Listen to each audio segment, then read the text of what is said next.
สูงของพนักงานรัฐกรในกรุงเทพสาธารณสุขโครงการสร้างความเข้มแข็งสุขภาพแม่และเด็กและโภชนาการสรุปเวียกงาน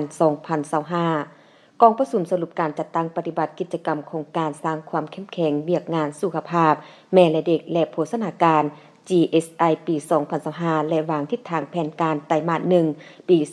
2026 ได้จัดขึ้นในตอนเช้าของวันที่27 มังกร 2026 นี้ที่โรงแรมมิตรภาพ 3 โดยการเป็นประธานร่วมของท่านอุคัมตุลพันธ์กรรมการประจำพรรคแขวงรองประธานคณะกรรมการปกครองแขวงผู้ชี้นำเวียกงานวัฒนธรรมสังคมขั้นแขวงพงศรีและท่านไบรอันมาริเกนหัวหน้าโครงการสร้างความเข้มแข็งเวียกงานสุขภาพแม่และเด็กและโภชนาการเข้าร่วมมีทานดร.ไสนุภาพสุจันทร์กรรมการพรรคแขวงหัวหน้าแผนกสาธารณสุขแขวงพงศรีมีบรรดาทานคณะกรรมการปกครองเมืองผู้จัดการโครงการวิสาการผู้รับผิดชอบโครงการขั้นแขวงคันเมืองเป้าหมายเข้าร่วมในกองประชุมผู้เข้าร่วมได้สรุปติราคาคืนการจัดตั้งปฏิบัติกิจกรรมโครงการสร้างความเข้มแข็งเวียกงานสุขภาพแม่และเด็กและโภชนาการปี 2025 และวางทิศทางแผนการไตรมาส 1 ปี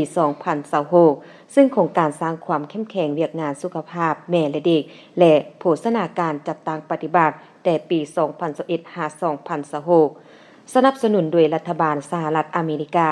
เป้าหมายของโครงการเมนเพื่อปรับปรุงเวียกงานด้านสุขภาพและโภชนาการของแม่เด็กเกิดใหม่เด็กน้อยและวัยหนุ่มลงจัดตั้งปฏิบัติใน5แขวง24เมืองเฉพาะแขวงพงศรีแม่นจัดตั้งปฏิบัติใน5เมืองเมืองพงศรีเมืองบุญเหนือเมืองบุญไตเมืองสัมพันธ์และเมืองใหม่มี378บ้าน35สุขศาลา 3,622 ครอบครัว134,284 คนหญิง 65,836 คน